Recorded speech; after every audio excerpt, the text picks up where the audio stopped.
సాయిరామ్. సమర్థ సద్గురు సాయినాథ్ మహారాజుకి జై. బాబా భక్తులందరికీ నమస్కారము. సాయి బంధువులందరూ ఆయురారోగ్యాలతో అష్టైశ్వర్యాలతో సుఖ సంతోషాలతో చల్లగా ఉండాలని ఆ సాయినాథుని కోరుకుంటున్నాను. ఈరోజు మన వీడియోలో బాబా గారైతే ఒక చక్కటి సందేశాన్ని అయితే పంపించారు ఫ్రెండ్స్. అదేమిటో చూద్దాం. చూడండి ఫ్రెండ్స్, బాబా పంపించిన సందేశం వినే ముందు నాది ఒక చిన్న విన్నపం. సాయి వాక్కు ఛానల్ని ఆదరిస్తున్న సాయి బంధువులందరికీ పేరు పేరున ధన్యవాదములు. నేను పెట్టేటువంటి వీడియోలు మీకు నచ్చినట్లయితే లైక్ చేయండి, సాయి బంధువులందరికీ చేరే విధంగా షేర్ చేయండి. క్రొత్తగా ఈ ఛానల్ని వీక్షిస్తున్నట్లయితే సబ్స్క్రైబ్ చేయండి ఫ్రెండ్స్. ఇంకెందుకు ఆలస్యం, బాబా నామాన్ని మనసులో స్మరించుకుంటూ బాబా చెప్పేటువంటి సందేశాన్ని అయితే వినండి ఫ్రెండ్స్. బిడ్డ, ఎంతో ఇష్టమైనటువంటి ఈ గురువారం రోజున నువ్వు ఊహించనటువంటి ఒక అద్భుతాన్ని తీసుకురాబోతున్నాను. నన్ను నమ్మి మనసారా నేను చెప్పేది విను చూడు బిడ్డ. తరువాత నువ్వు పడుతున్నటువంటి ఆ బాధకు ఖచ్చితంగా ఒక ముగింపు అయితే వస్తుంది. అనుమానాన్ని విడిచిపెట్టి ఈ బాబా చెప్పే మాటలను ఖచ్చితంగా విను నాయనా. నీ సమస్యకు తగినటువంటి పరిష్కారం అయితే దొరుకుతుంది. నీకు అతి మంచితనం చాలా ఎక్కువైపోయింది కదూ. ఆ మంచితనంతో నువ్వు పోగొట్టుకున్నవి అన్నీ కూడా నీకు తిరిగి ఇవ్వాలని నేను ఇప్పుడే నిర్ణయించుకుంటున్నాను బిడ్డ. అతి మంచితనంతో నువ్వు చేసేటువంటి ఎన్నో పనుల ద్వారా ఇప్పటి వరకు నువ్వు అనుభవించినవి ఇక చాలు. నువ్వు చేసిన పనికి నువ్వే కాదు, నీతో పాటు నీ కుటుంబం అంతా శిక్ష అనుభవిస్తూ ఉన్నారు. సరిగ్గా మీరు అనుకున్నటువంటి గమ్యాన్ని నువ్వు చేరుకునే సమయానికి నువ్వు నీ కుటుంబం అంతా ఆర్థికపరమైనటువంటి ఇబ్బందులతో ఎంతో బాధపడుతున్నారో నాకు బాగా తెలుసు బిడ్డ. గత కొద్ది రోజులుగా నువ్వు అనుభవిస్తున్నటువంటి బాధంతా ఈ రోజుతో తొలగిపోతుంది. నీ మనసంతా ప్రశాంతంగా ఉంటుంది నాయనా.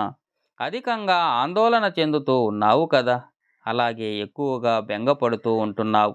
ఇప్పుడు ఆ బెంగంతా కూడా తొలగిపోతుందిలే బిడ్డ. నన్ను నమ్మిన వారికి నేను ఎప్పుడూ కూడా అన్యాయమైతే చేయను. అది మీకు బాగా తెలుసు బిడ్డ. కొంచెం ఆలస్యం అయినప్పటికీ మీరు కోరుకున్నవి అన్నీ కూడా నేను తప్పక అందిస్తూ ఉన్నానుగా. ఇక కష్టాలనేవి ఏవీ కూడా ఎవరికీ శాశ్వతంగా నిలిచిపోవు.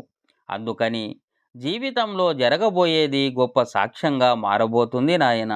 ఇకపై నీ కుటుంబంలో ఉన్న కష్టాలన్నీ కూడా తొలగిపోతాయి. ఈ రోజు జరిగే దానితో నీకు సంతోషకరమైన రోజులు మొదలవుతాయి బిడ్డ. ఇక నుండి అన్నీ కూడా శుభకరమైనటువంటి రోజులే. ఇప్పటి వరకు నువ్వు కోల్పోయింది ఏదీ కూడా వెనక్కి రాలేదని బాధపడ్డావు.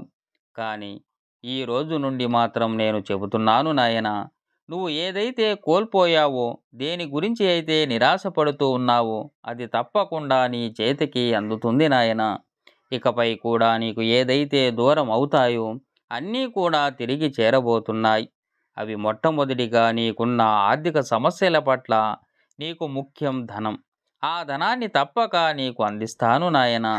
నీ కుటుంబంలో ఒక మంచి బంధంగా, అలాగే గొప్ప గుణవంతురాలైనటువంటి ఒక మంచి బంధంతో నీకు ఒక మంచి ఆనందకరమైనటువంటి మంచి జీవితాన్ని ఇవ్వబోతున్నాను నాయన. సంతోషంగా ఆ బంధంతో కలిసిమెలిసి ఉండబోతున్నావు. అది కూడా కొన్ని రోజుల్లోనే. నువ్వు చేస్తున్నటువంటి పనిలో ఉన్నత స్థితి కలిగి నీకు ఆదాయం కూడా చాలా గొప్పగా రాబోతుంది. నువ్వు వేసుకున్నటువంటి ప్రణాళికలన్నీ కూడా చక్కగా అమలవుతాయి నాయన. ఇక నీ భవిష్యత్ కోసమైతే నువ్వు ఆలోచించి తీసుకునే ప్రతి నిర్ణయం కూడా నీకు ఎంతో మేలు చేసేలా ఉంటుంది. నీకు విజయాన్ని కలిగేలా చేస్తుంది నాయన. ఆ తర్వాత ఆమె నీ కుటుంబంలోకి ప్రవేశించిన తర్వాత మీ కుటుంబం అంతా కూడా సంతోషంగా మారబోతుంది. కొన్నిసార్లు నీపై కాస్త నీకు ఆగ్రహం ముంచుకొచ్చేలా కొన్ని పనులైతే చెయ్యవలసి వస్తుంది నాయన. ఆ పనుల వల్ల నువ్వు నిరాశకు గురి అవ్వాల్సి వస్తుంది. కానీ అలాంటి కష్ట సమయంలో కూడా తప్పకుండా నీ మనసును ప్రశాంతంగా ఉంచుకో. అందరినీ కూడా సంతోషంగా ఉంచేందుకు నీ వంతుగా ప్రయత్నిస్తూ ఉండు. అలాగే బయట వారిని ఎవరిని కూడా గుడ్డిగా నమ్మవద్దు. వారిని చూసి నువ్వు కొన్ని తెలుసుకోవాలి నాయన. అలాగే వారితో జాగ్రత్తగా ఉండాలి.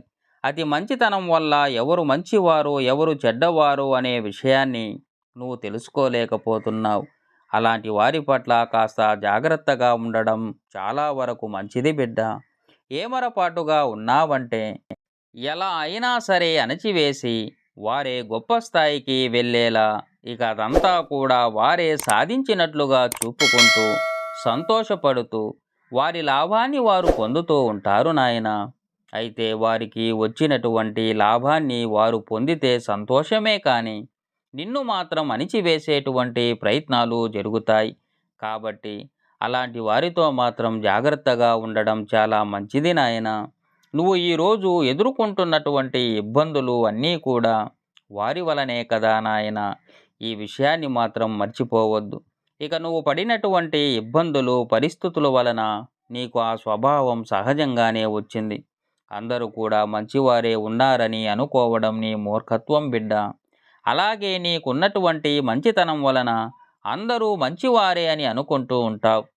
నీ ప్రతి కోరిక నీ మనసులోనే దాచుకుంటూ మనసును కూడా ఆధీనంలో ఉంచుకునేటువంటి సామర్థ్యం కలిగి జీవితంలో ఎదగడానికి ఎన్నో రకాలుగా ప్రయత్నాలు చేస్తూనే ఉంటున్నావు. నువ్వు అనుకున్నటువంటి స్థాయికి ఎదిగే వరకు నువ్వు కోరుకున్న కోరికలన్నీ కూడా నీ అదుపులోనే ఉంచుకున్నావు. నీ కోసమంటూ నువ్వు ఏది ఆలోచించకుండా నీ ప్రతి ఒక్క ప్రయత్నాన్ని ఇష్టంగా స్వీకరిస్తూ అవన్నీ కూడా నీ కుటుంబానికి అవసరమైతే చాలు వారి సంతోషమే నా సంతోషమని భావించావు. అలాగే ఆ ప్రయత్నంలో నువ్వు గొప్ప విజయాన్ని కూడా సాధించావు. వారందరి ప్రేమను మన్నను పొందావు. నీకు ఎటువంటి పరిస్థితులు ఎదురైనా సరే నేను నీకు అభయం ఇస్తున్నాను. తప్పకుండా నా సహాయమైతే నీకు పూర్తిగా ఉంటుంది నాయన. ఇక నీ ఆర్థిక పరిస్థితి మెరుగుపరుచుకోవడమే నువ్వు చేయవలసిన ఒక ముఖ్యమైనటువంటి పని ఉంది బిడ్డ. ఆ పనిని కూడా అతి కొద్ది రోజుల్లోనే తప్పక ప్రారంభిస్తావు. దాని వలన నువ్వు లాభాల పాట పట్టేటువంటి అవకాశం ఉంది. ఎన్నో రోజుల నుండి నీ శ్రమ తప్పక ఫలిస్తుంది బిడ్డ. ఇప్పటి వరకు ఎలాంటి ప్రయోజనం కనిపించలేదని దిగులు పడుతూ ఉన్నావు. కానీ ఇక నుండి చెబుతున్నాను, నీకు ఆర్థిక పరంగా ఉండేటువంటి సమస్యలన్నీ కూడా తొలగిపోతాయి. అన్ని విజయాలే లభిస్తాయి బిడ్డ. నువ్వు ఎలాగైతే నీ జీవితాన్ని చక్కగా కలలు కన్నావో నీ కుటుంబంతో సంతోషంగా గడపాలని ఆశించావో వాటన్నిటి కోసం నువ్వు ఎంతో పరుగులు పెట్టి నీ జీవితానికి నీకు కావలసినటువంటి అన్నిటినీ కూడా వదులుకొని ఇలా ఎప్పుడెప్పుడు ఆ ఆనందాలను పొందుతానా అంటూ ప్రతిరోజు కూడా నన్ను చేతులు చాపి మరీ అడుగుతున్నావు. ఆ కలలన్నీ కూడా నిజం చేస్తానని నిన్ను నీ కుటుంబాన్ని సంతోషపరుస్తానని ఈ బాబా నీకు ప్రమాణం చేస్తున్నాడు. అది కూడా శుభసూచికంగా ఈరోజు నాకు ఇష్టమైన ఈ గురువారం రోజు నుండే మంచి శుభవార్తతో మంచి శుభసూచికంగా ఈ రోజు నుండి మొదలవుతుంది. అతి త్వరలోనే విజయ దేవత మీ ఇంట్లో అడుగు పెడుతుంది నాయన. శుభ సమయాలు మొదలవుతాయి.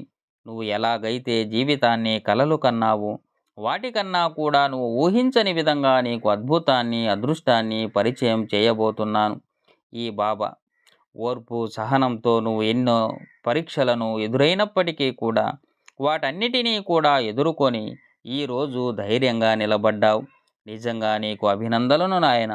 అలాగే ఈ బాబా సహకారం కూడా నీకు నీ కుటుంబానికి ఎప్పుడు ఉంటుందని మరొక్కసారి తెలియచేసుకుంటూ సంతోషంగా ఉండేందుకు నీ కుటుంబంతో పాటు నువ్వు కూడా ప్రయత్నం చేయబిడ్డ. అప్పుడప్పుడు శ్రమ వైపే కాదు కాస్త సంతోషంగా గడిపేందుకు కూడా సమయాన్ని కేటాయించు నాయన. నీకు తోడుగా నేను ఎప్పుడు ఉంటాను. నా ఆశీస్సులు నీకు నీ కుటుంబానికి ఎప్పుడు ఉంటాయి బిడ్డ. దీర్ఘాయుష్మాన్ భవ. చూడండి ఫ్రెండ్స్, బాబాను నమ్మండి, మీకు అంతా మంచే జరుగుతుంది. ఓం శ్రీ సాయిరాం. సర్వే జనా సుఖినో భవంతు.